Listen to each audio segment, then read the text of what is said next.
Want to learn how to fade an image in Canva so that it blends into the background? Then keep on watching. Hey y'all, Victoria Cherie here with Pretty Party and Crafty, and we're going to jump right into how you can fade an image in Canva so that it blends in with the background. So the first thing, I already have Canva open and I have my images on this document, and as you can see, the bottom of each image is really sharp. Now, I did already remove the background. If you haven't, you'll select your image and hit BG Remover, and that'll automatically remove the background.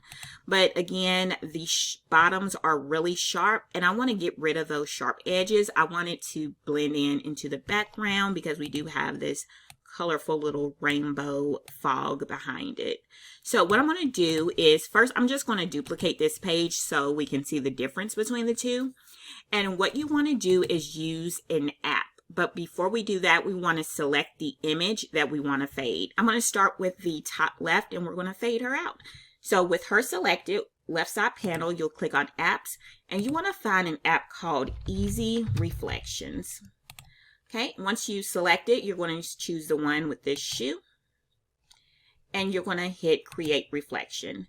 Now, what you want to do is you want to do the opposite for position. So because I want to fade the bottom, let me move her. Because I want to fade the bottom for position, I'm going to select above. Opacity, you want to always have that at 100. And offset lets you know how much of the bottom do you want to fade. So do you want to fade a lot? If you do, you want to bring that number up. If you only want to fade a little bit, you want to bring that number down. And so I'm going to have that number at about 15 and hit add to design.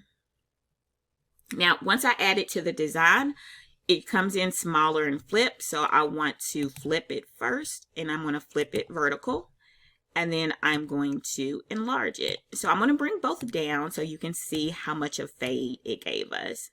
So as you can see, looking at the bottoms, it did fade it for me.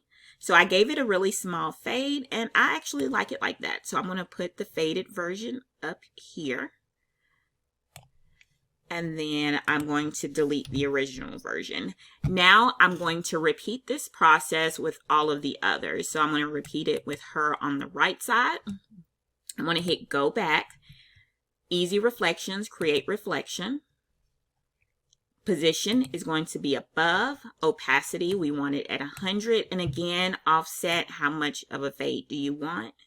So this time I'm going to have it at about a 25.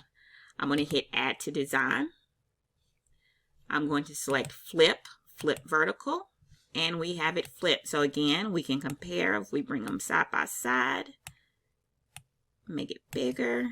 It does fade. So I'm going to bring her in, and as you can see at the bottom, we can see through her to the back coloring. At this point, I'm just going to speed the process up. Again, I'm just fading the remainder of the images. And again, this app is called Easy Reflections, and it's super easy to make faded images. I also want you to see the difference between the two. Again, the first one, the edges are sharp. The second one, it's nice and faded. So hopefully you learned something new. If you did, be sure to like and follow for more. Later, y'all.